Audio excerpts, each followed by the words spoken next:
revolutionary greetings from the Communist League of Brazil. It is with great pleasure that we organize and participate in this forum. 8 years ago, we denounced the Nazi Euromaidan revolution and defended the People's Republics of Donbass. Putin recognized them and started defending them very late, after nearly 15,000 dead. We are very happy to be able to share a broadcast and video with comrades like Greg from La Lucha newspaper, and we follow the good work they do in defense of the people of Donbass and fighters like those of Borochva. I agree with you that the war is separating the wheat from the chaff, as the First and Second Wars also did. We will join with the SUP's Stop the Lies of War campaign. We were happy to see Comrade Jerry Downing again, even though we are in different organizations today.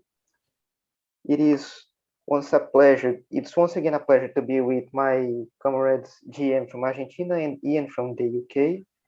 We were happy to see the comrades from the Greek KED again, and I thought the criticism that the comrade from Greece has just made of the liberal leftist mechanism of transposing too lazy to think the situation of the First War to the present time was brilliant. Welcome to the comrades of the South Korean Bolshevik group, and we are pleased to meet the comrades from the Turkish DIP. Unfortunately, I don't speak English, and my comrade Vinicius from Brazil is here to help me, as is my friend Davy. Before I forget, we will support Robert Montgomery's position for a new Zimmerwald. I think my LCFI comrades are in full agreement with that, and it's a pleasure to meet Comrade Alan from BT.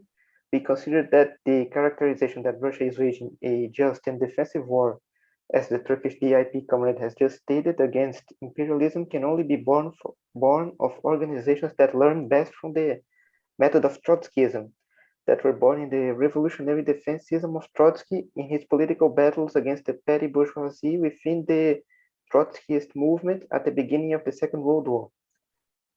Now we are on the eve of the Third World War, and we find it necessary to strongly rescue the revolutionary defense legacy, now that we need to unmask the imperialist war propaganda, also propagated by the petty bourgeois and pro-imperialist, pro-NATO, and pro-AUKUS fraction of Trotskyism. 30 years ago, we were inspired by the IBT's audacious and defensive stance in August 1991. From 2008 onward, the IBT capitulated to the pressure of Anglo-Saxon imperialism and began to characterize Russia as an imperialist nation. But Russia is a backward and dependent economy. Russia's gross domestic product, GDP, is the size of Brazil's GDP after Brazil suffered a coup d'etat, a pandemic, and a Bolsonaro government that sank the Brazilian economy. Russia does not exercise imperialist domination over any people. For us, Russia is not even a capitalist power because, after all, it does not exercise power over the peoples for its capital, but for the dependence that the world has on the energy matrix of oil and gas. But Russia is not the same as Brazil or India because when it returned to capitalism, it had solved tasks that semi-colonial countries like Brazil and India did not solve, and this makes it a different capitalist country, albeit a capitalist one where a new revolution is needed. Social.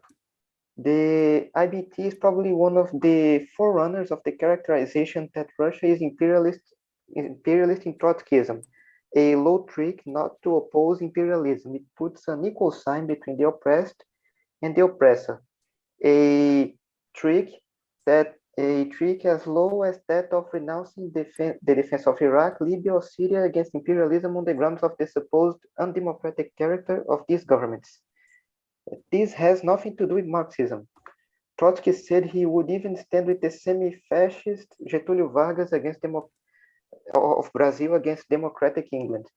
So what interests us here is not the Putin regime against which the workers will have to rise up one day to resume the course of the 1917 revolution, but cannot be manipulated by the CIA, which can even resort to trade unionism in order to create yet another color revolution.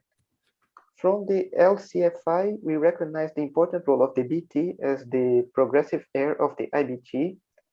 In its stance on the August 1991 coup, we also recognize the advanced position of BT comrades in opposing imperialism today.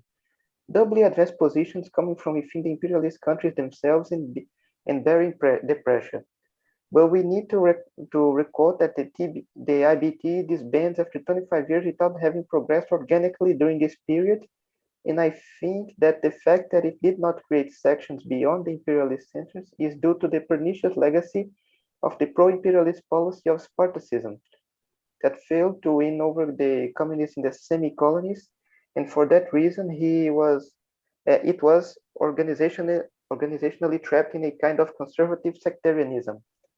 So, as we understand in the LCFI, we need to understand the issue of the current war from the point of view of revolutionary anti-imperialist defensism and the conceptions of revolutionary permanentism in the 21st century, as my comrade GM from Argentina will better explain.